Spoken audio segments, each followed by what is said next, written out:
വൈക്കം ഉപജില്ലാ സ്കൂൾ കലോത്സവത്തിന് തിരിതെളിഞ്ഞു. 4 ദിവസങ്ങളിലായി നടക്കുന്ന കിരീട പോരാട്ടങ്ങൾക്കുള്ള മത്സരങ്ങളിൽ 4000-ഓളം വിദ്യാർത്ഥികളാണ് മാറ്റുരയ്ക്കുന്നത്. കലാമേളയുടെ ഉദ്ഘാടനം വൈക്കം MLA CK ആശ നിർവഹിച്ചു. Brahmamangalam higher secondary school, vocational higher secondary സ്കൂളിലാണ് വൈക്കം ഉപജില്ലാ സ്കൂൾ കലോത്സവം ചുവട് 2024 തുടക്കം കുറിച്ചത്. കലോത്സവത്തോടൊപ്പം അറബി സാഹിത്യോത്സവവും സംസ്കൃതോത്സവവും 9 വേദികളിലായി നടക്കും. ഉപജില്ലയിലെ 69 സ്കൂളുകളിൽ നിന്നായി 4000-ഓളം വിദ്യാർത്ഥികളാണ് വിവിധ മത്സരങ്ങളിൽ മാറ്റുരയ്ക്കുന്നത്. AEO M ജോളിമോൾ ഐസക് കലോത്സവ വേദിയിൽ പതാക ഉയർത്തി. തുടർന്ന് ചെമ്പ് പഞ്ചായത്ത് പ്രസിഡന്റ് സുകന്യ സുകുമാരന്റെ അധ്യക്ഷതയിൽ നടന്ന യോഗം വൈക്കം MLA CK ആശ ഉദ്ഘാടനം ചെയ്തു. നിരവധിയായ ടാലന്റുള്ള കുട്ടികൾ തന്നെയാണ് നമുക്ക് ചുറ്റും, അല്ലെങ്കിൽ നമ്മുടെയൊക്കെ ചുറ്റുപാടുള്ള കുട്ടികൾ എന്ന് നമുക്കറിയാം.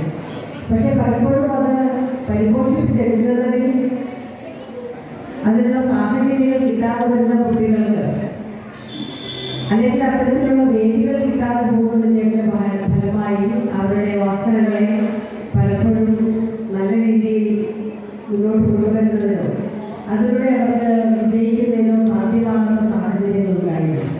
ചലച്ചിത്ര താരം ടിനി ടോം ചടങ്ങിൽ മുഖ്യാതിഥിയായി. ഇപ്പൊ ഇവിടെ ഓരോ കുട്ടികൾ പെർഫോം ചെയ്യുമ്പോഴും അവരാഗ്രഹിക്കുന്നത് TV-യിൽ വരണം, അവിടെ വരണമെന്നല്ല, ആ 4 കണ്ണുകൾ എന്നെ കാണുന്നുണ്ടോന്നാണ്. ആരുടെയാണ്? എൻ്റെ അച്ഛൻ്റെ 2 കണ്ണും, എൻ്റെ അമ്മയുടെ 2 കണ്ണും, എൻ്റെ ഗ്രാൻഡ് ഫാദറിൻ്റെ, എൻ്റെ അമ്മൂമ്മയുടെ, അവർ കാണണമെന്നാണ് ആഗ്രഹിക്കുന്നത്. അപ്പോൾ അവർക്ക് കൊടുക്കേണ്ടത് നിങ്ങളുടെ സാന്നിധ്യമാണ്. ആ സാന്നിധ്യം ഏറ്റവും വലിയ അനുഗ്രഹമാണ്, അവരുടെ സന്തോഷമാണ്. 4 ദിവസങ്ങളിലായി നടക്കുന്ന കലാമേള നവംബർ 21-ന് സമാപിക്കും. സംസ്കൃതോത്സവം ജില്ലാ പഞ്ചായത്ത് അംഗം PS പുഷ്പമണി ഉദ്ഘാടനം ചെയ്തു. സ്കൂൾ മാനേജർ TR സുഗതൻ, ജനപ്രതിനിധികൾ തുടങ്ങിയവർ ചടങ്ങിൽ സംബന്ധിച്ചു. News bureau, Vaikom.